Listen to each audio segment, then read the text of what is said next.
Hey, here are 5 stupid things I've noticed since last time. Clint Bundy is a big old racist. Bet you never saw that one coming. Who could have possibly predicted that the government-denying, militia-supported, bitter old white welfare rancher would have such, shall we say, old-fashioned or noxious, oh, I like that much better, such noxious things to say about the plight of modern African Americans, or as Bundy calls them, the Negro. It's always a good sign when white people start referring to outgroups using the collective singular, isn't it? Just ask the Jew or the Indian. LA Clippers owner is a big old racist too. No, what? Another one? NBA owner Donald Sterling telling his mistress he doesn't want her bringing black people to the Clippers games? I can't believe this. Stuffy, can you believe this? Yes. But I thought racism was dead. I thought racism wasn't a problem in America anymore. The Supreme Court even said so. And not just last year when they struck down the pre-clearance clause of the Voting Rights Act. They doubled down on the post-racism America policy a mere 2 weeks ago. Supreme Court upholds state affirmative action ban. See?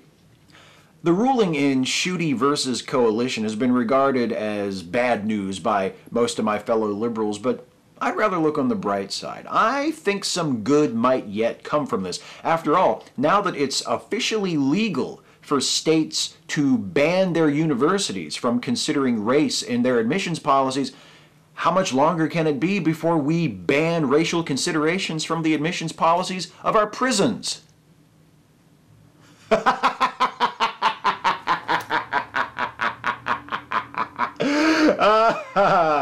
Oh, I'm sorry. That was mean.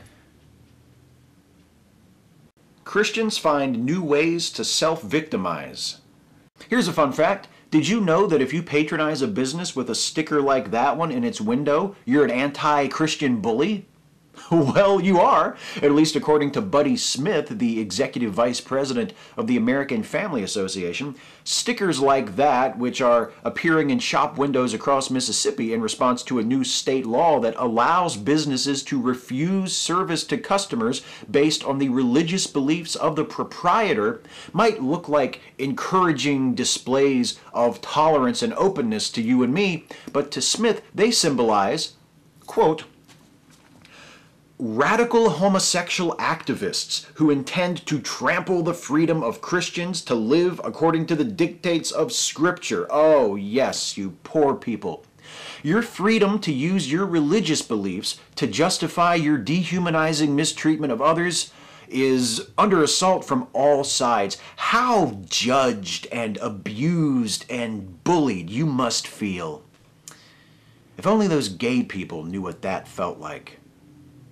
Congressional Republicans reject spending millions on foster kids, approve billions in corporate tax cuts.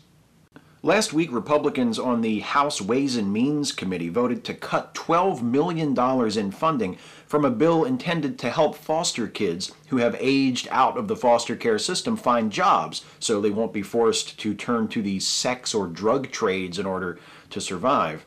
Many Republicans supported the bill. It's just that that $12 million wasn't paid for with cuts in other departments, so it would have added to the federal budget deficit.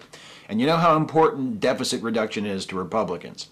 That same GOP-controlled committee also voted to make permanent a series of corporate tax cuts that would cost $310 billion over the next 10 years. And wait a minute.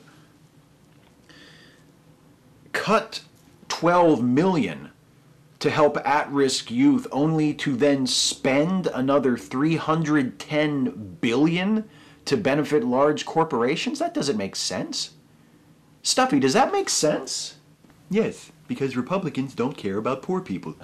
Because Republicans don't care about poor people. That's right. The hardest part is only picking 5. Catch you next time. I always forget about that. Why is that? I think it's just that you have a poor memory.